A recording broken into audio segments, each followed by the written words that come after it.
आज का जो क्लास है वो आपका यूरोप का इतिहास, विश्व इतिहास हम लोग पढ़ेंगे। और विश्व इतिहास में आज पुनर्जागरण की घटना, भौगोलिक खोज और साथ साथ हम लोग लास्ट में ऑब्जेक्टिव सेशन भी करेंगे जो आपके एग्जाम के लिए महत्वपूर्ण है। ठीक है, अंत तक बने रहिएगा। एक प्रकार से कह सकते हैं इसको मैराथन क्लास होने वाला है, जिससे कि आपकी जो तैयारी है खास करके आज 6 to 12 वालों के लिए बेहतर हो सके, उसके लिए ये क्लास है। ठीक है, चलिए सबसे पहले हम लोग देख रहे हैं, यहाँ लिखा हुआ है यूरोप का इतिहास। जिस प्रकार से हम लोग भारतीय इतिहास पढ़ते हैं, सिंधु घाटी सभ्यता को पढ़ते हैं, वैदिक सभ्यता को पढ़ते हैं, प्राचीन इतिहास को पढ़ते हैं, उसी प्रकार से यूरोप का भी एक अपना इतिहास है। और उस इतिहास के भी क्वेश्चंस आपके 9th-10th के सिलेबस में है, तो बीपीएससी बार बार वहाँ से क्वेश्चंस पूछती है। पढ़ना हम लोग का काम है। अब बीपीएससी का इच्छा है वो विश्व इतिहास से पूछे, प्राचीन इतिहास से पूछे, मध्यकालीन से पूछे। अगर टीआरई 1, टीआरई 2, टीआरई 3 को देखा जाए तो कभी विश्व इतिहास के क्वेश्चन ज़्यादा पूछे गए, कभी मध्यकालीन इतिहास के क्वेश्चन ज़्यादा पूछे गए, कभी मॉडर्न हिस्ट्री आधुनिक इतिहास के क्वेश्चंस ज़्यादा पूछे गए। तो बीपीएससी वेरिएशन किए हुए हैं, तो इसीलिए हमें पढ़ करके सारा कुछ जाना है। खास करके 6 to 12 वाले, 1 to 5 में भी कई बार 2-4 क्वेश्चंस आपके विश्व इतिहास के देखने को मिल जाते हैं, चूँकि 9th-10th के सिलेबस में आपको विश्व इतिहास पढ़ना होता है। ये जितने भी अभी नोट्स हैं ये सब सारे 9th-10th के ही हैं, तो उस समय ये नहीं कहेंगे कि ये विश्व इतिहास का क्वेश्चन है हमने नहीं पढ़ा है। देखिए, हमारा काम है इतिहास के चारों पोर्शन, विश्व इतिहास, आधुनिक इतिहास, मध्यकालीन इतिहास, प्राचीन इतिहास, सबको पढ़ के जाना। ठीक है, जब तक वैश्विक स्तर पे हम लोग विश्व का इतिहास नहीं पढ़ेंगे तब तक हमारे अंदर जो है पूरा इतिहास का समझ विकसित नहीं होगा। तो इसीलिए पढ़ना भी बहुत ज़रूरी है अगर इतिहास में अगर आपको रुचि है तो। चलिए, सबसे पहले हम लोग जो यूरोप के इतिहास को देखेंगे उसमें हम लोग ग्रीक रोमन सभ्यता के बारे में सबसे पहले जानेंगे। क्योंकि जिस प्रकार से 2500 ईस्वी पूर्व के आसपास भारत के क्षेत्र में सिंधु घाटी सभ्यता फली फूली, उसके बाद यूरोपीय अगर इतिहास देखें तो उसमें भी 1000 ईस्वी पूर्व से लगभग एक महत्वपूर्ण सभ्यता, जो कि अपने आप में उस देश के लिए, उस महादेश के लिए एक जानी मानी और कह सकते हैं जिसने अपने प्रभाव को छोड़ा, वो सभ्यता ग्रीक रोमन सभ्यता है। उसके बारे में भी आज हम लोग पढ़ेंगे। देखिए, यहाँ पे लिखा हुआ है यूरोपीय इतिहास को समझने के लिए सर्वप्रथम आपको यूरोप के इतिहास को 3 भागों में बांटना पड़ेगा। जैसे हम लोग भारतीय इतिहास को समझने के लिए प्राचीन, मध्यकालीन और आधुनिक में बांटे हैं, उसी प्रकार से यूरोप का भी इतिहास को 3 भागों में बांट करके आप पढ़ सकते हैं। सबसे पहला जो काल है वो आपका क्या है? प्राचीन काल। यूरोप के प्राचीन काल, जैसे हम लोग का प्राचीन काल की शुरुआत जो है सिंधु घाटी सभ्यता से भारतीय इतिहास की मानी जाती है, लेकिन यूरोप के इतिहास की सभ्यता उसके बाद की सभ्यता है। पूरा विश्व की अगर कोई भी सभ्यता सबसे पुरानी है वो भारत की है, सिंधु नदी घाटी सभ्यता, जो कि अभी तक के ऐतिहासिक सोर्स के हिसाब से, जो पुरातात्विक सोर्स मिले हैं उसके कार्बन डेटिंग से जो या कालक्रम से पता चला है, उसके हिसाब से सबसे प्राचीन सभ्यता भारत की ही सभ्यता है। इसके बाद की जो सभ्यता है वो यूरोप की सभ्यता है। ग्रीक रोमन सभ्यता के नाम से ये सभ्यता विकसित हुई और लगभग 1000 ईस्वी पूर्व ये सभ्यता का विकास हुआ। जबकि भारत की सभ्यता आप पढ़ते हैं सिंधु घाटी सभ्यता लगभग 2300 या 2250 से 1750 ईस्वी पूर्व के आसपास फली फूली थी प्रमुख रूप से। कई किताब में 2500 से 1750 भी रहता है। तो इतना जानिए कि हमारी सभ्यता इससे प्राचीन सभ्यता है यूरोपीय लोगों की सभ्यता से, और हमारी सभ्यता सिंधु घाटी सभ्यता और यहाँ ग्रीक रोमन सभ्यता के बारे में पढ़ेंगे। और उसमें हम लोग प्राचीन काल में जो यूरोपीय इतिहास पढ़ते हैं उसमें 5वीं सदी तक का काल, यानी 1000 ईस्वी पूर्व से लेकर के 5वीं ईस्वी सन तक की घटना है, वो प्राचीन काल में हम लोग यूरोप का पढ़ेंगे। दूसरा सामंत काल, सामंत के बारे में भी आगे चर्चा करेंगे। सामंत क्या होते हैं, किस आधार पर ये लोग शासन करते थे, उसके बारे में चर्चा आगे होगी। कि 5वीं से 14वीं सदी का काल यूरोप का जो सामंत काल है उसी को अंधकारमय युग कहा जाता है। अंधकारमय युग क्यों कहा जाता है इसके बारे में भी हम चर्चा करेंगे आगे। उसके बाद की घटना है वो है आपका आधुनिक काल, जब मशीनें खोज ली गई, पुनर्जागरण हो गया, धर्म सुधार हो गए। उसके बाद यूरोप का आधुनिक काल आता है, जैसे हम लोग 1757 की क्रांति के बाद जनरली औरंगजेब की बाद की जो घटना, अंग्रेज लोग आए, ठीक है, प्लासी का मैदान का युद्ध जो हो, पानीपत का युद्ध, सॉरी प्लासी का युद्ध, उसके बाद की घटना जो है 1757 की बाद की घटना है, जनरली हम लोग आधुनिक इतिहास में पढ़ते हैं। 18वीं सदी से लेकर के अब तक की घटना। लेकिन यूरोप का जो है 15वीं सदी में ही आधुनिक युग की शुरुआत हो चुकी थी। तो ये याद रखिए, कई बार क्वेश्चन पूछा है कि यूरोप का आधुनिक युग की शुरुआत कब हुई थी, तो 15वीं से 16वीं सदी में याद रखेंगे। 15वीं से 16वीं सदी में यूरोप में आधुनिक युग आ गया था, जबकि हमारे यहाँ 18वीं सदी से आधुनिक युग आया। तो दोनों में थोड़ा थोड़ा डिफरेंस है, ठीक है। चलिए, उम्मीद करते हैं यहां तक आपको समझ में आ गया होगा। अब आते हैं, हम लोग देखेंगे कि जो यूरोप की जो प्रारंभिक सभ्यता है वो कौन सी सभ्यता है। जैसे हम लोग सिंधु घाटी सभ्यता पढ़ते हैं, लेकिन यूरोपीय लोग कौन सी सभ्यता पढ़ते होंगे, तो वो पढ़ते हैं ग्रीक रोमन सभ्यता। एथेंस, स्पार्टा जैसे प्रमुख शहर हुए जिसने लोकतंत्र की स्थापना की थी। वास्तव में यूरोप की पहली व्यवस्थित सभ्यता 1000 ईस्वी पूर्व ग्रीक रोमन सभ्यता के रूप में दिखाई पड़ती है। इसका काल 1000 ईस्वी पूर्व से 500 ईस्वी सन तक रहा। ईस्वी पूर्व और ईस्वी सन में अंतर है, इतिहास में हमने पढ़ा रखा। ईस्वी पूर्व ईसा मसीह के जन्म से पहले की घटना, ईस्वी सन ईसा मसीह के जन्म के बाद की घटना। 0 ईस्वी सन ईसा मसीह का जन्म माना जाता है, ठीक है। तो ईस्वी पूर्व 1000 ईस्वी पूर्व से लेकर के 500 ईस्वी यानी 5वीं सदी तक का जो काल है वो प्राचीन ग्रीक रोमन सभ्यता के रूप में यहाँ पे जाना जाएगा। और इस सभ्यता की चर्चा इसीलिए भी होती है क्योंकि इसी सभ्यता में अलेक्जेंडर जैसा जो सिकंदर विश्व विजेता है, ठीक है, वैसा व्यक्ति, अरस्तु जैसा व्यक्ति यहाँ पे आते हैं। इसमें जो राजनीतिक, सांस्कृतिक और बौद्धिक विकास हुआ वह आगे आने वाली यूरोपीय सभ्यता के लिए आदर्श और प्रेरणा का स्रोत बनी। उदाहरण के लिए इस काल में सिकंदर जो कि विश्व विजेता बना वो ग्रीक का ही था, यूनान का ही था। अब कहिएगा यूनान देश कहाँ है, तो एशिया और यूरोप के बॉर्डर पे स्थित है ये देश। और यहीं से जो है सिकंदर निकल के आया, इराक, ईरान, फारस होते हुए भारत तक पहुंचा। और आपको कहानी पता ही, सिकंदर जो है चंद्रगुप्त मौर्य के शासन से पहले घनानंद के समय में भारत के उत्तर पश्चिम क्षेत्र तक पहुंचा था, जहां पे राजा पुरुष से उसकी युद्ध हुई। कहा जाता है इसे राजा पुरुष जीत गए थे, भारतीय इतिहासकार बोलते हैं, लेकिन यूरोपीय इतिहासकार सिकंदर को ही विश्व विजेता बनाते हैं, ठीक है। तो वैसा जो विश्व विजेता, विश्व की फतह करने के लिए निकला, वो भी ग्रीक का ही था, यूनान का ही था। ऑगस्टस सीजर जैसा जो प्रतापी शासक वहां पे हुआ, साम्राज्यवादी हुए, जिनके समय में यूरोप, एशिया और अफ्रीका के कुछ भागों तक भी फैल चुका था, यानी इनका शासन हुआ करता था। और आगे चल कर के आपको पता ही, ब्रिटेन है, उसने पूरे विश्व पे कब्जा किया। यूरोप का ही एक देश है ब्रिटेन, लेकिन उससे कहीं पहले ग्रीक रोमन जो यूनानी लोग थे, उन्होंने पूरे विश्व स्तर पे अपनी विजय पताका को फहराया था। तो इसलिए यह ग्रीक जो सभ्यता है महत्वपूर्ण है, यूरोपीय इतिहास के लिए ये गौरवमयी इतिहास है।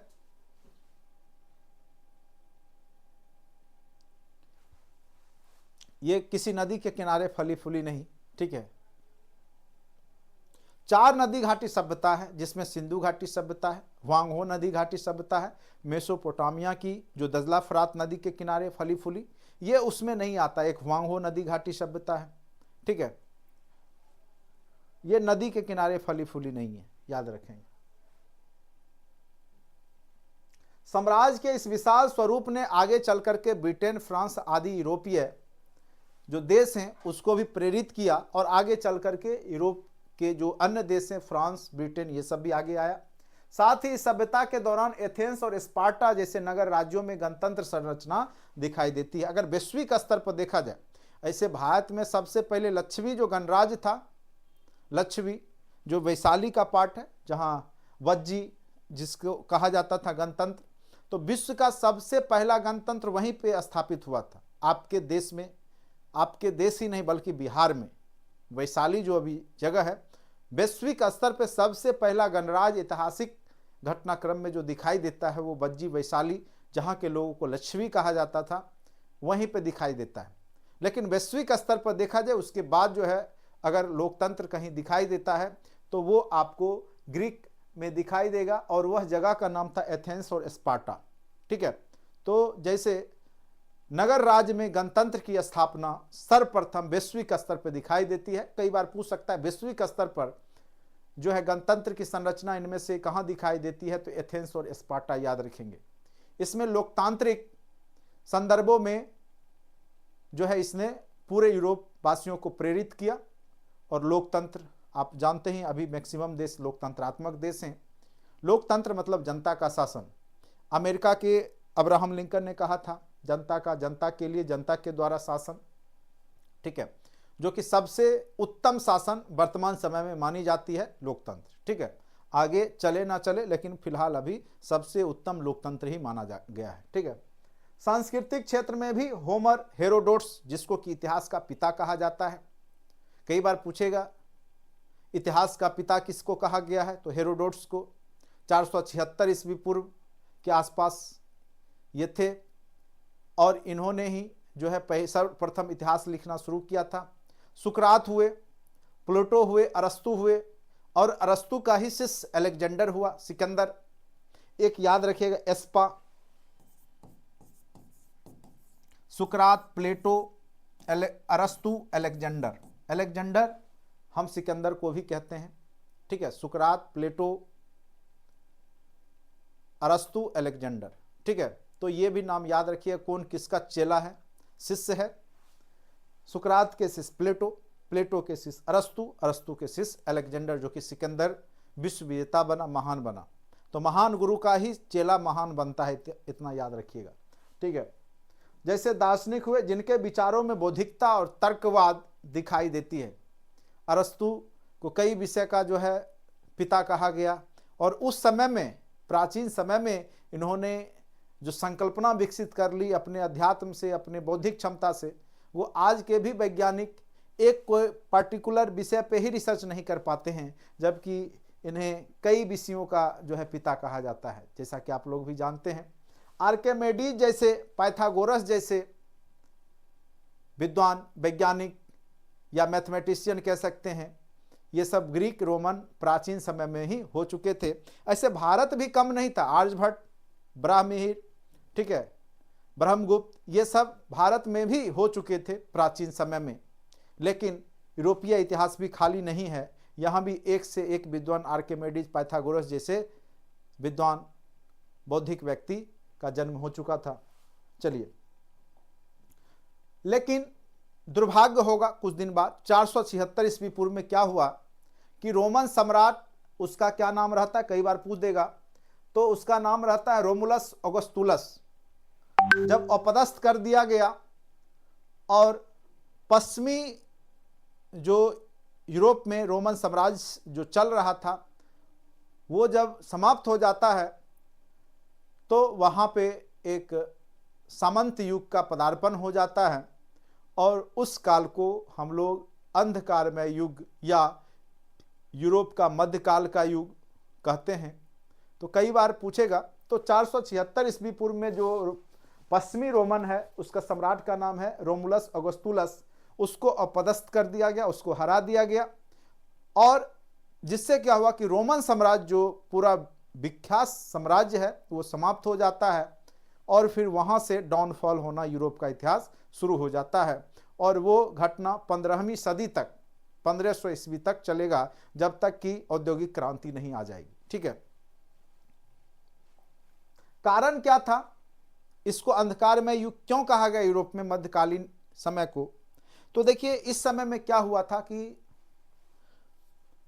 पहला नंबर तो सामंतवादी विचारधारा के लोग ने शासन करना आरंभ कर दिया, और वो जिस विचारधारा से शासन कर रहे थे उसके अंतर्गत आप देखेंगे कि सारा जो विकास है, साहित्यिक, कला विकास, विज्ञान का विकास, ये सब सारा रुक जाता है। सब धर्म के इर्द गिर्द घूमने लगता है। यानी पोप पादरियों का जो है प्रभाव बढ़ जाता है। जैसे हम लोग भारतीय इतिहास में वैदिक सभ्यता में पढ़ते हैं, उत्तर वैदिक काल में कर्मकांड आ जाता है, ब्राह्मणों के द्वारा जो है शोषण किया जाने लगा। उत्तर वैदिक काल में शूद्रों का या जो भी उसके अन्य जो निचले जाति के लोग थे उनके साथ जो व्यवहार किया गया कर्मकांड ला करके, वो कहीं ना कहीं आपको यहाँ पर भी दिखेगा कि कुछ जो भ्रष्ट पोप पादरियों के माध्यम से यहाँ पे जो भ्रष्टाचार फैली या कह सकते हैं जो कर्मकांड फैला, जिसने कि यूरोप के जो विकास था, बौद्धिक विकास, उसको प्रभावित किया। ठीक है, इस युग में साहित्य, कला, विज्ञान आदि के क्षेत्र में विकास का काम रुक गया। यूनानी और रोमन साहित्य, कला, विज्ञान के क्षेत्र में जो नवीन खोज था, जो पाइथागोरस थे, जो आर्किमिडीज जैसे विद्वान थे, जो नए नए खोज कर रहे थे, उनका सिलसिला रुक जाता है। अरस्तु जैसे विद्वान का जो है नए नए खोज का सिलसिला रुक जाता है। चूंकि मेन रीजन क्या हो जाता है कि मानव बुद्धि पर धर्माधिकारी जो थे, पोप पादरी थे, उन्होंने कब्जा जमा लिया। और कोई व्यक्ति अगर कुछ खोज भी रहा है तो उसको केवल ईश्वर का कृपा समझा जा रहा है। ईश्वर का प्रभाव जब ज़्यादा बढ़ गया, लोग जो व्यक्तिगत रूप से जो प्रभावित करता था, जो भी जैसे मान चलिए हमने कोई चीज़ खोज किया तो उसमें मेरा नाम आना चाहिए, तो लोगों ने सारा क्रेडिट ऊपर वाले को देना शुरू कर दिया। तो धीरे धीरे जो प्रोत्साहन था, जो कॉम्पिटिटिवनेस जिसको कहते हैं कुछ नए खोज करने की, वो धीरे धीरे आपको समाप्त दिखाई देगी। ठीक है, चूंकि अगर कोई पेंटर चित्र बना रहा है तो वो भी अपना नाम नहीं लिख रहा है, क्योंकि उसकी कीर्ति उसकी नहीं, ऊपर वाले की कीर्ति यानी ईश्वर की कीर्ति मानी जा रही है। तो उसका नाम नहीं होगा तो फिर वो आगे से क्यों वो काम करेगा। तो इस तरीका का जो सोच है, यानी जो धर्माधिकारी थे वो मानव बुद्धि पे कह सकते हैं कि उन्होंने एक तरीका से कब्जा जमा लिया था। संकुचित चर्च के प्रभाव, जो भी संकुचित जो चर्च पोप पादरी थे ईसाई धर्म में, उसने क्या किया कि राजनीतिक, सामाजिक और आर्थिक जीवन सबको प्रभावित करना शुरू कर दिया। सब कुछ धर्म के ही धुरी के केंद्र में इर्द गिर्द घूमने लगा। यानी देखिए, धार्मिक होना अच्छी बात है, लेकिन जरूरत से ज्यादा धार्मिक होना ये अच्छी बात नहीं है। ठीक है, कई चीज क्या होता है कि हम लोग विज्ञान पे विश्वास करते हैं, धर्म भी है, अध्यात्म भी है, धर्म को भी साइंस से जोड़ा जाता है, वहां तक ठीक है। जब तक हम लोग धर्म को साइंस से जोड़ करके देख रहे हैं, समझ रहे हैं, उसके प्रभाव को जान रहे हैं, वहां तक आपका धर्म भी सही है। लेकिन जब हम अंधविश्वास करने लगते हैं, उसके नाम पे कर्मकांड करने लगते हैं, ठीक है, तब जाकर के वो धर्म जो है हानिकारक होने लगता है। तो यहां पे जो अब दिखाई देता है यूरोप में भी, तो सारा काम धर्म के इर्द गिर्द पोप पादरियों के माध्यम से सारा काम जो है धार्मिक। अब पेंटर कोई भी चित्र बना रहा है तो वो भी अपना नाम नहीं लिख रहा है, सब ईश्वर की कीर्ति मान रहे हैं, ईश्वर का किया हुआ मान रहे, चूंकि उनके मन में ही ऐसा विश्वास जागृत कर दिया गया। पहले मानो तब जानो वाली संकल्पना थी कि पृथ्वी चिपटी है, पहले मान लो उसके बाद जानना।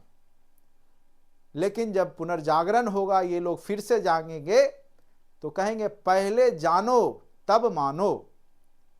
तर्क यही कहता है कि देखिए, तर्क क्या कहता है कि मनुष्य ने ईश्वर को बनाया, लेकिन दर्शन क्या कहता है कि ईश्वर ने मनुष्य को बनाया। देखिए, दोनों में अंतर है। तर्क कहता है कि मनुष्य ने ईश्वर को बनाया, वास्तव में मनुष्य ने ही बनाया ईश्वर को। अभी भी हम लोग भी बना सकते हैं। कोई पत्थर ले लीजिए, कहीं पे पेड़ के नीचे रख दीजिए, उसमें चंदन टिक्का करके पूज दीजिए, अगरबत्ती जला दीजिए, 2-4 सिक्का चढ़ा दीजिए, आप भगवान उसको बना दिए। अब सब लोग जो रास्ते से गुजरेंगे, खास करके परीक्षार्थी गुजर रहा है तो उस पर दे रहा है कि चलो भाई पास करो, सब अपनी अपनी मनोकामना लेकर के, उसमें से 10 लोग का सिद्ध हो गया। 100 लोग अगर मांगे तो 10-20 का तो स्वाभाविक है कि जो मनोकामना है पूरा हो ही जाता है। ठीक है, जैसे अभी हम सबको पढ़ाएंगे, अगर हम नहीं भी पढ़ाएंगे फिर भी 10-20 लोग जो है टीचर बन ही जाइएगा। ठीक है, इसका मतलब ये नहीं कि हमारे पढ़ाने से ही आप बनते, आपके पहले से भी जो किया हुआ कर्म है वो भी तो प्रभावित करता है। ठीक है, तो ये तर्क कहता है कि मनुष्य को ईश्वर को मनुष्य ने ही बनाया, जो भी रूप क्रिएट किया। जैसे आप देखते होंगे कि सब देवी देवताओं का अलग अलग स्ट्रक्चर है, तो कहीं ना कहीं मानव संकल्पना पे ही आधारित है, ठीक है। लेकिन हम मानव हैं, हम ईश्वर को मानव के रूप में देख रहे हैं, तो क्या चींटी वो अपने चींटी के रूप में ईश्वर को नहीं देख रहा होगा, अपने प्रकृति को? सिंपल सी बात है, सोचिए। तर्क कहता है, तर्क तो यही कहता है, जब हम मानव हैं तो ईश्वर को मानव के रूप में सोच रहे हैं, तो एक जो जानवर होगा वो भी ईश्वर के बारे में अगर सोचता होगा, अगर चिंतन नहीं करता है तो वो तो अलग बात है।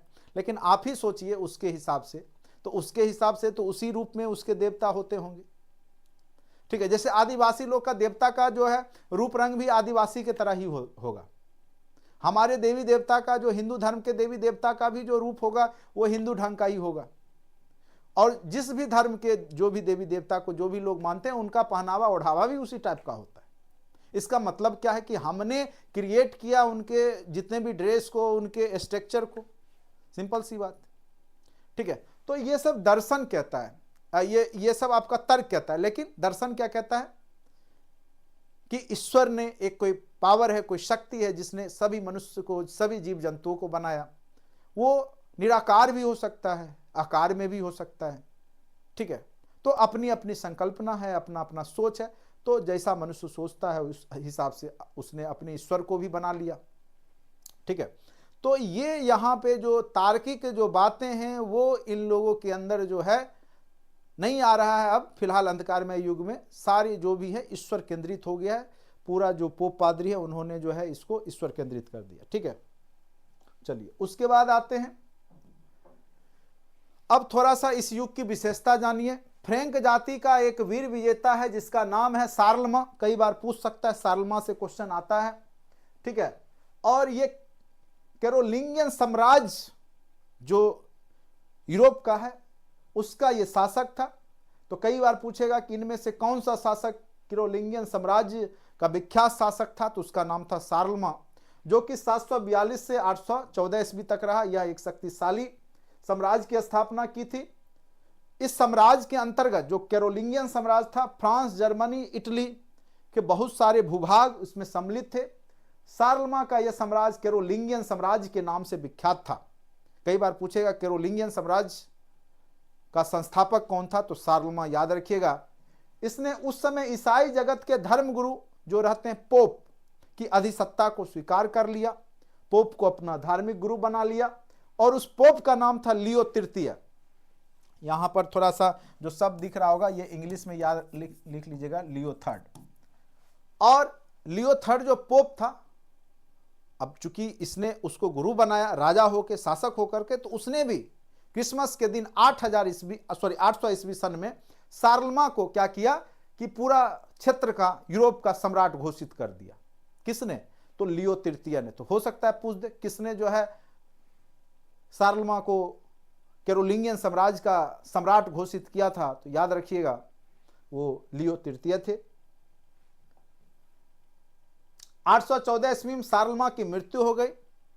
शार्लमा के बाद ही यह साम्राज्य छिन्न भिन्न हो गया और यूरोप में क्या हुआ, अराजकता फैल गई। जो छोटे छोटे क्षेत्र में जो शासक, जो राजा का मदद करते थे, सेना सहायता मुहैया करते थे, उन्होंने खुद शासन करना स्टार्ट कर दिया अपने अपने क्षेत्रों में। वही आगे चल करके सामंत कहलाए, जो एक जमाने में जो राजा हुआ करता था उसके अधीन कार्य करते थे, ठीक है। बर्बर जातियों के आक्रमण से केंद्रीय व्यवस्था नष्ट हो गई, लोगों का जीवन संकट में बन गया, शांति व्यवस्था और जनमाल की सुरक्षा अहम आवश्यकता बन गई। ऐसी परिस्थिति में एक नई व्यवस्था का उदय हुआ जो कि सामंतवाद कहलाया। सामंतवाद क्या है उसके बारे में जानिए। यहां से भी यूरोप के इतिहास में, विश्व इतिहास में क्वेश्चंस पूछे जाते हैं।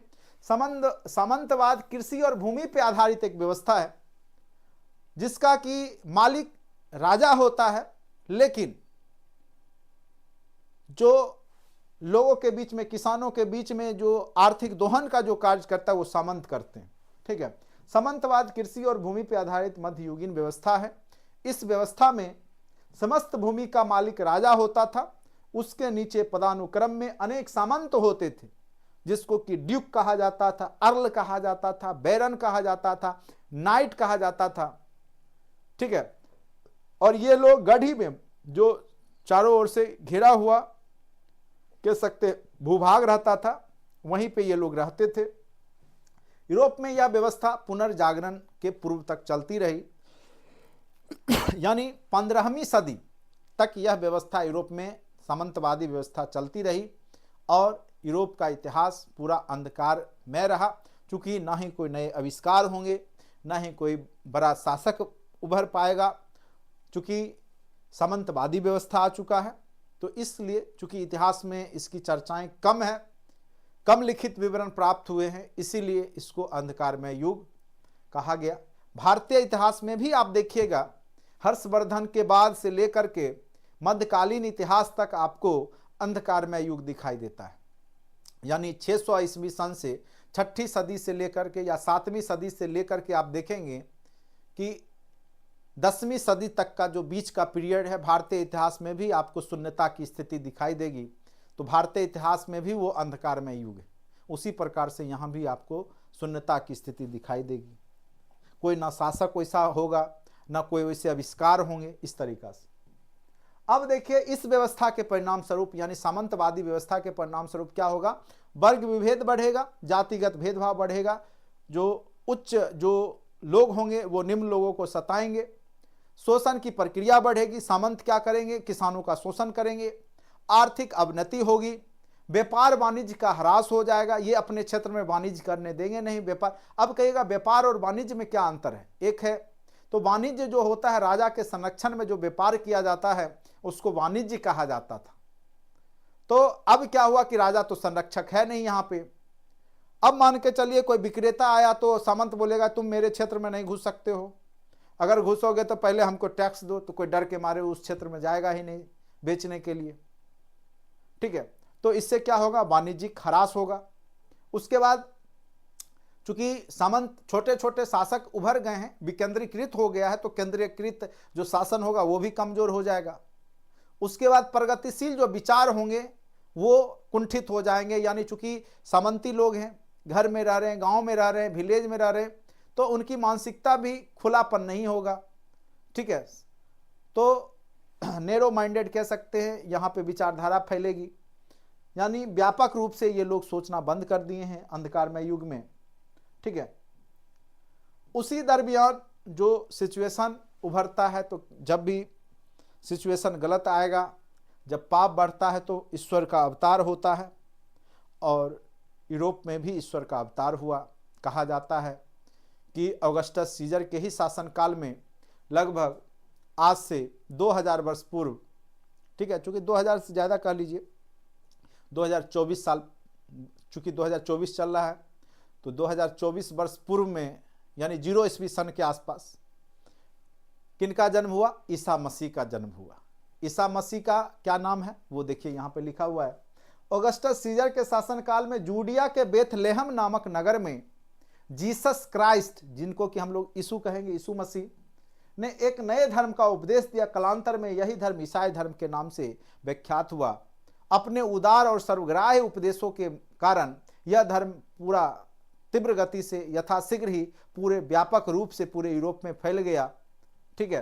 रोमन सम्राट कॉन्स्टेंटाइन ने 324 ईस्वी में ईसाई धर्म को रोम का राजधर्म घोषित कर दिया। कई बार पूछेगा कि किसने जो है ईसाई धर्म को रोम का धर्म घोषित किया, तो उसका नाम था कॉन्स्टेंटाइन।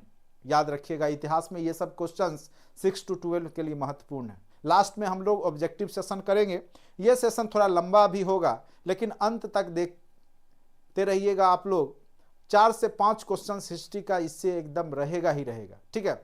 चलिए, अनेक चर्च स्थापित हुए, वहां का पोप समस्त ईसाई जगत का धर्मगुरु बन गया। कहां का? रोमन का। रोम कहां है? तो इटली में है, ठीक है। इटली का रोम में ही अब वहां का जो पोप है, जो गुरु है ईसाई धर्म का, पोप पादरी, जैसे हम लोग का होते ना हिंदू में शंकराचार्य, उसी प्रकार से उसका धर्म गुरु है। धीरे धीरे पोप की सत्ता बढ़ती गई तथा इनका राजनीति पे प्रभाव भी बढ़ता गया। कालांतर में चर्च शोषण और जब जैसे मठाधीश होते हैं हमारे यहाँ भी नहीं, आगे चल करके विलास, अभी जैसे महाकुंभ का मेला लगा हुआ है, बहुत लोग प्रतापी कह सकते हैं, बहुत तपस्वी संत महात्मा भी पहुँचे हैं, और कुछ चोर उचक्का भी लोग पहुँच गए हैं साधुओं के भेष में, नहीं, और वो गलत कर्म करते जिससे हमारे धर्म को भी ठेस पहुँचता है। तो उस समय भी यहां पे भी आपको देखने को मिलेगा वो स्थिति। कालांतर में चर्च शोषण और विलासिता का केंद्र बन गया। पादरियों और पोप का नैतिक पतन हो गया। सच्चाई और सादगी के स्थान पर क्या हो गई, रोमन चर्च कट्टरपंथियों का केंद्र बन गया। कट्टरपंथी मतलब अपने धर्म को ही सर्वश्रेष्ठ। देखिए, धर्म अच्छी बात है, अपने धर्म को अच्छा बताइए, यह भी अच्छी बात है, लेकिन दूसरे धर्म को बुरा बता करके, उसकी निंदा करके, उससे नफरत फैलाना, यह कट्टरता है, यह सही बात नहीं। हम लोग पढ़ते लिखते हैं, इसीलिए इतिहास आपको यही सिखाता है। वैश्विक स्तर पे बहुत सारे धर्म हैं, बहुत सारे लोग हैं, ठीक है। ईश्वर भी कई आपको यहाँ पे दिखाई देंगे जब आप पढ़ते हैं पूरा इतिहास। लेकिन सबके केंद्र में क्या है कि मानव किस प्रकार से विकास करे, मानव पाप ना करे, पुण्य करे, अच्छे कर्म को करे। सबके केंद्र में, सभी धर्म के केंद्र में यही रहता है, ठीक है। हाँ, धर्म में जो जुड़े लोग होते हैं वो अच्छे बुरे होते हैं, वो अपने हिसाब से धर्म को समझने लगते हैं और उसको जो है उसमें सुधार, या कह सकते हैं उसमें कुछ एक्स्ट्रा ऐड करने लगते हैं, तो वो कहीं ना कहीं खराबी कर जाता है, वो अलग बात। लेकिन सभी धर्म अच्छे हैं, सबको अच्छाई के लिए ही बनाया गया, इसीलिए लोगों ने उसको स्वीकार किया, नहीं तो लोग स्वीकार ही नहीं करते। लेकिन जब आगे चल करके वह कट्टरपंथी का केंद्र बन जाता है तो वो विनाशक होता है। चाहे हिंदू धर्म ही क्यों ना हो, चाहे बौद्ध धर्म ही क्यों ना हो, सभी धर्मों में जब अति होने लगेगा धर्माधिकारियों के द्वारा, तो वो कहीं ना कहीं उस धर्म का विनाश शुरू हो जाता है, ठीक है। इस प्रकार क्या होगा कि यूरोप को अंधकार के गर्त में ढकेल दिया। किसने ढकेला? तो पोप पादरियों ने ढकेला, ठीक है, ये याद रखिएगा। अब आ जाइए आधुनिक युग का प्रादुर्भाव। आप देखेंगे 15वीं 16वीं सदी के काल में यूरोप में क्या होगा, मध्य युग का अंत हो जाएगा, आधुनिक युग का शुरुआत होगा। और शुरुआत के पीछे कई कारण थे। यूरोप में आधुनिक युग क्यों आया, उसके कई रीजन थे। सबसे पहला पुनर्जागरण। पुनर्जागरण के भी कई कारण थे, आगे हम लोग चर्चा करेंगे। पुनर्जागरण का अर्थ होता है, रेनेसा इंग्लिश शब्द है, फिर से जागना। यानी हम पहले जागे हुए थे, बीच में सो गए, लेकिन फिर से जागे हैं, पुनर्जागृत हुए। मतलब सोने जागने वाली बात नहीं, ज्ञान रूपी जागने की बात है। जो ग्रीक रोमन काल में ये लोग जगे हुए थे और बौद्धिक चेतना का विकास कर चुके थे, उसको फिर से ये लोग करने का प्रयास करेंगे। उसको दिया गया नाम है पुनर्जागरण, ठीक है। दूसरा, धर्म सुधार आंदोलन। जो इनके धर्म में कर्मकांड आ चुका था, जो पोप पादरियों के द्वारा विलासितापूर्ण जीवन जिया जाने लगा था, या लोगों को का जो शोषण बढ़ चुका था पोप पादरियों के माध्यम से, तो यहां पर जो है धर्म सुधार आंदोलन, ठीक है, आएगा। उसके बाद राष्ट्रीय राज्यों का उद्भव होना शुरू हो जाएगा, मध्यम वर्ग का उद्भव होना शुरू हो जाएगा, औद्योगिक क्रांति आ जाएगी, और फिर नए नए वैज्ञानिक आविष्कार होने शुरू हो जाएंगे, जिससे कि भौगोलिक खोज भी होना शुरू हो जाएगा। जब व्यापार बढ़ेगा तो लोग एक देश से दूसरे देश जाने का कोशिश करेंगे। उसी दरमियान जो है बहुत सारे तरह तरह के जो जहाज हैं, नाव है, उसकी खोज की जाएगी, दिशा सूचक यंत्र की खोज किया जाएगा, और जिससे कि लोग एक जगह से दूसरे जगह जाना शुरू कर देंगे। और वैश्विक जो है ये लोग अपना ज्ञान का भी जो है वृद्धि करना शुरू कर देते हैं, क्योंकि एक जगह से दूसरे जगह जाएंगे तो वहाँ के बारे में जानकारी ये लोग के पास आना शुरू हो जाएगा, और एक तरीका से इनका जो है आधुनिक युग का प्रादुर्भाव हो जाएगा, ठीक है। तो ये सब एक एक टॉपिक को हम लोग यहाँ पे अब समझेंगे। अब सबसे पहला टॉपिक है भौगोलिक खोज के क्या कारण रहे। तो सबसे पहला कारण जो था धर्म युद्ध। और जब धर्म युद्ध हुआ तो किन दो धर्मों के बीच में हुआ था? जेरूशलेम। अभी भी जैसे आपको इजराइल फिलिस्तीन लड़ता है, उसी प्रकार से पहले भी ईसाई और जो है इस्लाम, ये दोनों धर्म, चूंकि जेरूशलेम जो जगह है ना, 3 धर्मों का केंद्र था। ईसाई का भी है, यहूदियों का भी है, और इस्लाम का भी है। जब ये लोग आपस में धर्म को लेकर के लड़ रहे थे, तो संजोग से लास्ट में ईसाई धर्म हार जाता है और इस्लाम धर्म की जीत हो जाती है, इस्लाम धर्म के मानने वाले लोगों की जीत हो जाती है। और जो पोप पादरी जो बोला करते थे कि हमारा धर्म कभी हार ही नहीं सकता, ईसाई कभी हार नहीं सकते, और जब सामंती लोग इसमें पूरा जान से लड़ाई करते हैं, युद्ध करते हैं इस्लाम कट्टरपंथियों के साथ, लेकिन फिर भी उनकी हार हो जाती है, तो उनका भरोसा जो है वो अपने पोप पादरियों पर से उठ जाता है, क्योंकि समझदार वर्ग तो है ही, बुद्धिजीवी वर्ग तो है ही, और जब उठ जाता है तो उन्हें धार्मिक जो उसमें कमियां हैं उसको वो लोग दूर करने का प्रयास करते। जैसे आप देखेंगे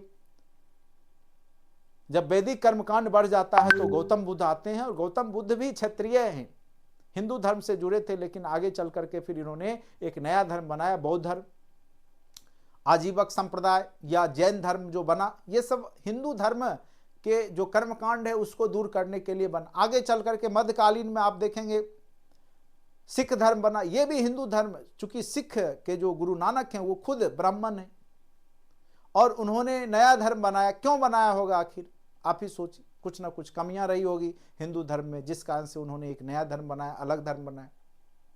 ठीक है, तो यहां पर भी आपको देखने को मिलेगा। जब भूमध्य सागरीय जलमार्ग पर तुर्कों का आक्रमण हो गया, कस्तुनतुनिया एक जगह था जिसके माध्यम से वो यूरोप और एशिया के मध्य में पड़ता है, भूमध्य सागर होते हुए ये लोग भारत तक व्यापार करते थे, एशिया और अफ्रीका तक पहुंचते थे। लेकिन जब कस्तुनतुनिया का पतन हो गया और वहां पे इस्लाम मानने वालों की जीत हो गई, तो तुर्की का जब वहां पे शासन हुआ तो वो लोग रास्ता अवरुद्ध कर दिए, यूरोपीय लोगों को उस रास्ते से जाना रोक दिया, भूमध्य सागर का जो रूट था उसको, जिस कारण से वो एशिया तक व्यापार नहीं कर पाते थे। और जिस कारण से वहां के जो कस्तुनतुनिया का जब कब्जा हुआ तो वहां पे बहुत सारे बुद्धिजीवी लोग रहते थे। उन्होंने अपने बाइबल्स को, अपने ग्रंथ को बगल के देश इटली पहुंचे और वहां पे पढ़ना शुरू किया। तो उन्होंने अपने पुराने प्राचीन समय के बारे में जाना और लोगों को बताया, जिससे उनके अंदर जो है पुनर्जागरण आया और ये लोग जो है पारलौकिक सोच से निकले, इहलौकिक हुए, फिर भौतिक सुख सुविधाओं के पीछे भागना शुरू किया और फिर नए नए खोज होना शुरू हो जाएगा। तो ये हो गया। दूसरा है दिशा सूचक यंत्र के भी आविष्कार हो चुके थे, जिससे कि डायरेक्शन, चूंकि जब वो स्थल मार्ग अवरुद्ध कर दिया गया तो आपको पता होगा पुर्तगाल के जो राजा थे, ठीक है, राजकुमार द नेविगेटर जिसको कहा जाता है, ठीक है, तो उन्होंने बहुत सारा जो है खोज करना या खोज को प्रोत्साहन देना शुरू किया। उसी क्रम में आप देखेंगे कि बहुत सारे जो क्षेत्र हैं, चाहे भारत का हो, चाहे अमेरिका का हो, चाहे अफ्रीका का हो, चाहे ऑस्ट्रेलिया का हो, ये सब खोजा जाने लगा, जिससे कि वैश्विक स्तर पे आगे चल करके जो समुद्री मार्ग है उसकी खोज हो गई। हल्के जहाज का निर्माण, हेनरी द नेविगेटर जो नाम है, पुर्तगाल के जो राजकुमार हैं उनको बहुत ज़्यादा, चूँकि पुर्तगाल जो है समुद्र के किनारे, महासागर के किनारे बसा देश है, जहाँ के लोग जो है इस निर्माण में इंटरेस्ट लेते थे, जहाज़ के निर्माण में हल्के जहाज़ बनाए जाने लगे, जिससे कि दूर दूर तक ये लोग समुद्र के माध्यम से जाना शुरू किया और फिर नए नए देशों की खोज की। और दूसरा रीजन था कि यूरोप में 14वीं सदी में आर्थिक संकट भी आ गया, जिस कारण से ये लोग एशिया जैसे देशों के साथ, अफ्रीका देश के जैसे देशों के साथ व्यापार करके तरक्की करना चाह रहे थे। उसके बाद तब तक ईसाई धर्म में भी जो है ये लोग, चूंकि ईसाई धर्म को मानने लगे थे, तो अपने धर्म प्रचार करने के लिए भी पोप पादरी जो थे वो अन्य देशों में पहुंचना चाह रहे थे। तो ये भी जो है उनके भौगोलिक खोज का कारण रहा। स्पेन और पुर्तगाल की जो भौगोलिक स्थिति है, जो महासागर के किनारे बसा हुआ शहर है, जो कि वहाँ पे बंदरगाह जो था वो बेहतर है, जिससे कि समुद्री आवागमन की सुविधा आसानी थी। धर्म युद्ध और स्पेन का पुनर्विजय हुआ। धर्म युद्ध में फिर से जो है स्पेन विजित हुआ। राष्ट्र राज्यों का उत्कर्ष हुआ, नए नए राष्ट्र राज्य बनाए जाने लगे। मानसून की जानकारी हो गई, लोगों को जलवायु के बारे में समझ विकसित हो गया।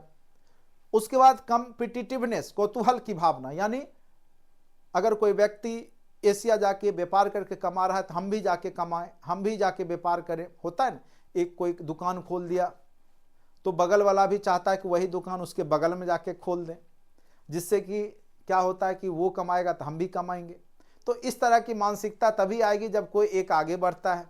तो यहाँ जब यूरोप में भी ये स्थिति आई, कौतूहल की भावना, कॉम्पिटिटिवनेस की भावना आई, लोग एक दूसरे से कंपटीशन करने लगे, तब भी जो है ये सब भौगोलिक खोज होना शुरू हो गया। और आप देखेंगे कि यूरोप इन्हीं सब कारणों से फिर आधुनिक युग में प्रवेश कर गया। थोड़ा सा भौगोलिक खोज में अब आप लोग देख लीजिए कि कब कौन सा देश खोजा गया। पहले जान लेते हैं जब भौगोलिक खोज हुआ तो उसके परिणाम क्या हुए, क्या क्या परिणाम हुए, ये यहाँ से क्वेश्चन पूछा गया है। तो व्यापार वाणिज्य का विकास हुआ, ठीक है, क्या होगा, व्यापार वाणिज्य का विकास होगा। वाणिज्य मतलब राजा के संरक्षण में व्यापारी लोग एक देश से दूसरे देश जाना शुरू कर देंगे व्यापार करने। और जो इंग्लैंड से जो हमारे देश में जो ब्रिटिशर्स आए थे, अंग्रेज आए थे, वो भी वाणिज्य करने ही आए थे, यहाँ पे व्यापार करने के लिए आए थे। उसके बाद मुद्रा व्यवस्था का विकास हुआ, चूंकि वहाँ से अगर मान लीजिए इंडिया से उनको कुछ सामग्री ले जाना था तो कैसे ले जाते, क्या वहाँ से गेहूं लाते, चावल लाते, या भारी भरकम सामान ला सकते थे वहाँ से बेचने के लिए, नहीं ले जाते, नहीं ला पाते। तो उस स्थिति में उन्होंने चांदी का, सोना का सिक्का बनाया होगा, जो कि भारतीय बाजार में डाल करके वो यहाँ से गरम मसाला, नील, चाहे चाय, ये सब ले जाते होंगे। तो मुद्रा व्यवस्था का विकास हुआ। अब मुद्रा व्यवस्था होते होते अब डिजिटल मुद्रा हो गया, नहीं, सारा कुछ ऑनलाइन ट्रांजैक्शन डाटा का ही तो है। 10 रुपया आप में चला गया, आपके अकाउंट में, इस अकाउंट से उड़ के उस अकाउंट में। अगर उस समय ये सब टेक्निक के बारे में लोग जानते नहीं तो लोग, तो समय समय की बात होती है। तो मुद्रा व्यवस्था का विकास देखने को मिला। व्यापारिक नगरों का उत्कर्ष होगा, क्योंकि समुद्र के किनारे जब जहाज लगना शुरू हो जाएंगे, बंदरगाह बनना शुरू हो जाएगा, तो व्यापारिक नगर का विकास होगा, बहुत सारे नगर के विकास होने शुरू हो जाएंगे। उसके बाद बैंकिंग व्यवस्था भी, चूंकि लोगों के पास पैसा होगा, घर में चोरी डकैती की भी तो संभावना रहेगी ना, तो लोग बैंक के पास जाना शुरू करेंगे जहाँ पे उसका पैसा सुरक्षित रहे, या जो व्यापारी है उसमें पैसा लगाना शुरू करेंगे जिससे कि उनको ब्याज मिले, ठीक है। उसके बाद उपनिवेशवाद का विकास होगा। उपनिवेशवाद जब एक मातृ राष्ट्र, जो शक्तिशाली राष्ट्र है, कमजोर राष्ट्र पे शासन करना शुरू करेगा, उसको अपने हिसाब से जो है कच्चे माल की पूर्ति के रूप में रखेगा, और जो तैयार माल होगा वहाँ पे जाके डंप करेगा, बेचेगा, इससे फिर वो व्यापार से कमाई करेगा। ईसाई धर्म और पश्चिम सभ्यता का जो है प्रसार करने के लिए भी ये लोग भारत जैसे देश, एशियाई देश या अफ्रीकन देश में जा कर के करते हैं। फिर अफ्रीका महादेश जैसे, जहाँ पे बहुत सारे लोग अनपढ़ हैं, पढ़े लिखे नहीं हैं, या कह सकते हैं कमज़ोर हैं, उनको पकड़ पकड़ के दास बना करके शोषण करना, शारीरिक रूप से उनको ले जा करके बंधुआ मजदूर की तरह काम कराने का प्रयास करेंगे। उसके बाद भौगोलिक ज्ञान में वृद्धि होगी, चूंकि ये लोग जब भौगोलिक खोज करेंगे तो जगह जगह जाएंगे, तो उससे इनको जानकारी बढ़ेगी, मैप बनाना शुरू हो जाएगा पूरे वैश्विक स्तर पर।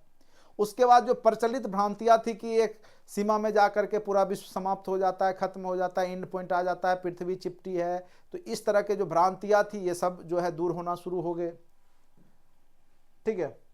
अब हम लोग देखेंगे कि कब कौन सा देश का खोज हुआ, यहां से क्वेश्चन पूछा जाता है। तो पुर्तगाल के राजा हेनरी ने, राजकुमार हैं हेनरी ने 1415 ईस्वी में पश्चिम अफ्रीका का सिहटा का खोज किया था, याद रखिएगा। बार्थोलोमियो डियाज ने उत्तमासा अंतरिप, कॉप ऑफ गुड होप, ठीक है, जो कि अफ्रीका महादेश जब मैप बनाएंगे वो नीचे वाला पोर्शन है, उसकी खोज 1486 ईस्वी में उत्तमासा अंतरिप, कॉप ऑफ गुड होप की खोज जो है वो बार्थोलोमियो डियाज ने किया था। वास्को डी गामा पुर्तगाली है, पुर्तगाल का, इसने 1498 ईस्वी में भारत की खोज की। ये क्वेश्चन आपको एग्जाम में बार बार पूछता है कि भारत की खोज किसने किया था, तो वास्को डी गामा ने। कैब्रेल है, उसने ब्राजील की खोज 1500 ईस्वी में की। कोलंबस जो कि स्पेन का निवासी है, अमेरिका की खोज की, लेकिन वो निकला था भारत की खोज करने, और मरते मरते दम तक वो बोलता था कि हमने इंडिया की ही खोज की। उसको कभी विश्वास नहीं हुआ था कि उसने एक अन्य देश की खोज की, ठीक है। और इसलिए जब वहाँ पहुँचा तो उसने जो वहाँ की जनजाति थी उसका नाम रेड इंडियन रखा था, अमेरिका जब पहुँचा था। उसके बाद है मैगलन, इसी ने पूरे विश्व की चक्कर लगाई थी 1519 ईस्वी में। पूछेगा कि पूरे विश्व का चक्कर किसने लगाया था, तो 1519 ईस्वी में मैगलन ने लगाया था, और इसने फिलीपींस या फिलिपाइन द्वीप कह सकते हैं उसको, उसकी खोज की थी। उसके बाद न्यू फाउंडलैंड की खोज जॉन कैबोट ने की थी। कब किया था, तो 1497 ईस्वी में, ये इंग्लैंड का है, ठीक है। उसके बाद कोर्टेस ने मैक्सिको, जो कि दक्षिण अमेरिका का प्रमुख देश है, उसकी खोज 1519 ईस्वी में की। कार्टियर ने कनाडा की खोज 1534 ईस्वी में की, और सबसे बाद में कैप्टन कुक ने ऑस्ट्रेलिया, न्यूजीलैंड, जो कि यहां पे है, सबसे छोटा महाद्वीप, उसकी खोज की थी, ठीक है। चित्र नहीं दिख रहा होगा, लेकिन जो हमने नोट्स दिया उसमें आप देख लेंगे तो अच्छे से आपको समझ में आ गया होगा। इस तरीका से भौगोलिक खोज हुआ। 16वीं शताब्दी तक लगभग समस्त दुनिया की जानकारी यूरोप को हो चुकी थी, ठीक है। 16वीं सदी तक इसने नई दुनिया के बारे में, अमेरिका की भी खोज कर ली थी, भारत के बारे में, एशिया, अफ्रीका, ये सब के बारे में इनको जानकारी हो चुकी थी, ठीक है। तो ये था आपका भौगोलिक खोज। अब इससे क्वेश्चन, अब थोड़ा सा पुनर्जागरण, कितना टाइम हो गया थोड़ा देख लेते हैं। किसी दिन संडे को जब पूरा क्लास बड़ा सा लेंगे तो आपका बहुत सारा जो है कवर कर देंगे। थोड़ा सा ऑब्जेक्टिव क्वेश्चन जो है इस पे आधारित जो है उसको आप लोग बना लीजिए, क्योंकि अगर पुनर्जागरण पढ़ाने लगेंगे तो आपका क्लास बहुत लंबा हो जाएगा। तो थोड़ा सा आप लोग को भी, चलिए अब भौगोलिक खोज से संबंधित प्रश्न है, आप तेजी से इस प्रश्न को हल करते जाइए, आंसर बताते चलिए।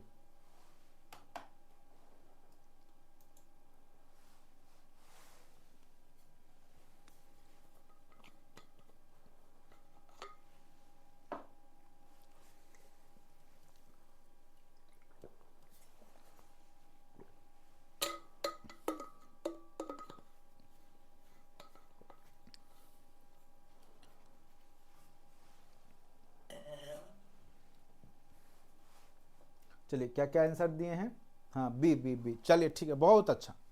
वास्को डिगामा कहाँ का यात्री था, तो याद रखेंगे कहाँ का था, तो पुर्तगाल का था। वास्को डिगामा कहाँ का था, पुर्तगाल का था, बिल्कुल सही।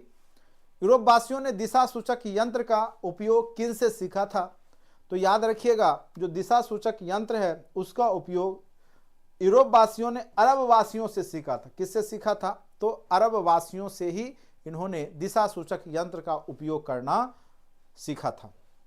नेक्स्ट क्वेश्चन, धर्म युद्ध किनके बीचों में हुआ था, किनके दो धर्म के बीच में हुआ था। एक तो हमने ईसाई और इस्लाम बताया, अब हिंदू वाला तो यहाँ होगा ही नहीं, चूंकि हिंदू उधर थे ही नहीं, बौद्ध जैन तो होंगे नहीं।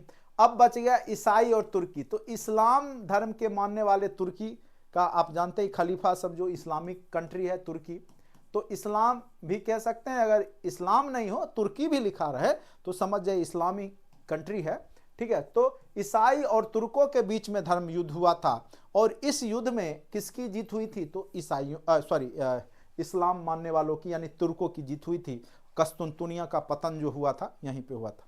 चलिए उसके बाद नेक्स्ट क्वेश्चन है, कोलंबस मूल निवासी था। देखिए स्पेन के तरफ से वो भौगोलिक खोज के लिए निकला था, यानी खर्चा स्पेन ने दिया था, लेकिन वो स्पेन का नहीं था, वो जेनेवा जगह इटली का, वहां का मुख्य रूप से व्यक्ति था। तो ये क्वेश्चन कई बार कंफ्यूज कर देता है। अगर जेनेवा नहीं रहेगा तब आप स्पेन मारिएगा, स्पेन रहेगा ऑप्शन में, तब अगर जेनेवा दिया हुआ तो इसका आंसर जेनेवा मारिएगा, स्पेन नहीं मारिएगा, क्योंकि यह मूल रूप से जेनेवा का ही था। वो स्पेन के तरफ से भौगोलिक खोज करने के लिए निकला था। चलिए उसके बाद है next question, Henry the Navigator राजा था कहां का, तो अभी तुरंत हमने बताया था वो आपका पुर्तगाल का राजा था, राजकुमार था, हेनरी द नेविगेटर। उसके बाद एस्ट्रोबोल किस प्रकार का यंत्र है, तो याद रखिएगा एस्ट्रोलोब जो है वो अक्षांश बताने वाला यंत्र है। चलिए नेक्स्ट क्वेश्चन आप लोग बताइए, अभी जब हम पढ़ा रहे थे तो हमने कैरोलिंगियन साम्राज्य के बारे में बताया था, और उसका एक प्रमुख सम्राट के बारे में भी बताया था। इसका आंसर क्या हो जाएगा बताइए। 6 to 12 वाले ये सब एकदम अच्छे से पूरा वीडियो देखिए, और अभी तक कोर्स से नहीं जुड़े हैं, नोट्स चाहते हैं, पीडीएफ चाहते हैं, तो निश्चित रूप से कोर्स से जुड़िए। आपके लिए ये कोर्स हमारा वरदान साबित होगा, और बहुत ही सामान्य शब्दों में हमने पूरा विश्व इतिहास को लिखा है खुद से, और खुद से इसको डिजाइन किया है। और खुद से ही इसको मैं जो है आपको पढ़ा रहा हूँ, ठीक है। तो कहीं ना कहीं आपको फायदा मिलेगा और हम आपकी भाषा में समझाते हैं, जिस भाषा को आप आसानी से समझ लेते हैं। बाकी किताब में तो सब कुछ लिखा हुआ है ही, हम लोग भी किताब से ही निकालते हैं। चलिए, कैरोलिंगियन साम्राज्य का सम्राट कौन था? तो याद रखिएगा, शार्लमा कैरोलिंगियन साम्राज्य का सम्राट था। सामंतवाद व्यवस्था में भूमि का मालिक कौन होता था? तो हमने बताया था भूमि का मालिक राजा ही होता था, लेकिन छोटे छोटे स्तर पे चूंकि सामंत हुआ करते थे और राजा के ही जमीन को ये लोग अन्य किसानों को पट्टे पर दे करके लगान वसूली किया करते थे। तो याद रखेंगे, सामंतवादी व्यवस्था में भूमि का मालिक राजा ही होता है, ठीक है। चलिए, उसके बाद भौगोलिक खोजों के परिणाम स्वरूप किस वर्ग को सबसे अधिक फायदा हुआ? तो वो वर्ग था व्यापारिक वर्ग। चूंकि व्यापार बढ़ेगा, भारत जैसे देशों के साथ जब व्यापार हुआ गरम मसाले का, तो 60 गुना फायदा हुआ था अंग्रेजों को, यानी पुर्तगालियों को, ठीक है। उसके बाद मार्टिन लूथर कहाँ का रहने वाला था? तो याद रखिएगा, धर्म सुधार आंदोलन आगे पढ़ाएंगे तो याद रखेंगे, मार्टिन लूथर जर्मनी का था, जिसने कि ईसाई धर्म में कैथोलिक और आगे चल के प्रोटेस्टेंट में जो बंटता है, नया जो धर्म सुधार होता है वहाँ पे, उसके बारे में आगे हम लोग धर्म सुधार आंदोलन पढ़ेंगे, तब चर्चा होगी। लेकिन क्वेश्चन आ गया तो याद रखेंगे, मार्टिन लूथर जो रहने वाला था वो जर्मनी का था। द्रव्यांतरण का सिद्धांत किसने दिया है? तो ये याद रखिएगा, विनक्लिफ नाम था, इंग्लैंड के थे। सबसे पहले ये कह सकते हैं कि लोगों को धर्म के बारे में सही तरीका से ज्ञान देने का प्रयास किया था, ठीक है। और जिस कारण से इनको उस समय के जो शासक थे वहाँ पे, इनके मृत्यु के पश्चात इनकी हड्डी को निकाल करके जलाया गया था, यानी लोग इनसे नफरत कर रहे थे, चूंकि ये धर्म के खिलाफ में द्रव्यांतरण का सिद्धांत जो था उसकी आलोचना किए थे, ठीक है। द्रव्यांतरण एक प्रकार का एक सिद्धांत था कि मरने के बाद जो है श्राप जो दिया जाता था मुर्दों को या कुछ भी उस तरीका से, ठीक है। और इसका विरोध वो करते थे, द्रव्यांतरण का सिद्धांत है। विनक्लिफ के द्वारा, इंग्लैंड के थे, एक धर्म सुधारक हैं, इतना आप लोग याद रखिएगा। उसके बाद है अमेरिका का पता किसने लगाया था? तो अमेरिका का पता जो है कोलंबस ने लगाया था 1492 ईस्वी में, ठीक है। लेकिन पूरे अमेरिका महाद्वीप का अन्य क्षेत्रों का अमेरिगो वेस्पूसी ने पता लगाया था, ठीक है। और उसी के नाम पे, अमेरिगो वेस्पूसी के नाम पे ही अमेरिका पड़ा। इन्होंने एक नई दुनिया की खोज की थी उस समय, उसका नाम नहीं दिया गया था, आगे चल के अमेरिका नाम पड़ा था। ब्राजील की खोज किसने किया था? अभी तुरंत हमने बताया था, ब्राजील की खोज कैब्रल ने किया था। उसके बाद अमेरिका का नाम किसके नाम पर पड़ा? तो अमेरिगो वेस्पूसी के नाम पर अमेरिका का नाम अमेरिका पड़ा है, याद रखेंगे। अब देखिए, जब पुर्तगाल से जब चला था, क्या नाम था, वास्को डी गामा, जब भारत पहुंचा था तो जमोरिन ने उसका स्वागत किया था। जमोरिन कहाँ का शासक था? तो याद रखिएगा, कालीकट का शासक था जमोरिन, याद रखिएगा, ठीक है। उसके बाद अब्दुल मजीद कहाँ का व्यापारी था? तो वो भारत का व्यापारी था, जो कि दक्षिण अफ्रीका में मिला था, सॉरी इंडोनेशिया में मिला था, और वहीं से इसको रास्ता बताया, किसको? वास्को डी गामा को।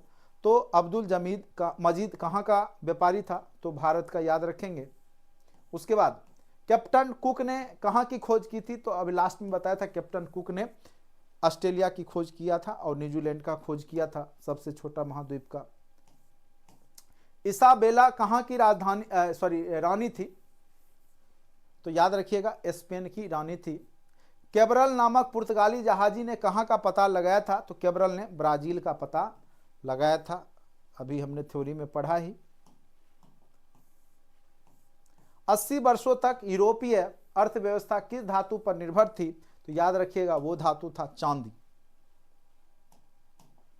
किस शताब्दी में मध्य युग का अंत हुआ? तो याद रखिएगा, और नए युग की शुरुआत हुई 15वीं से 16वीं सदी में, जो है नए युग की शुरुआत हुई।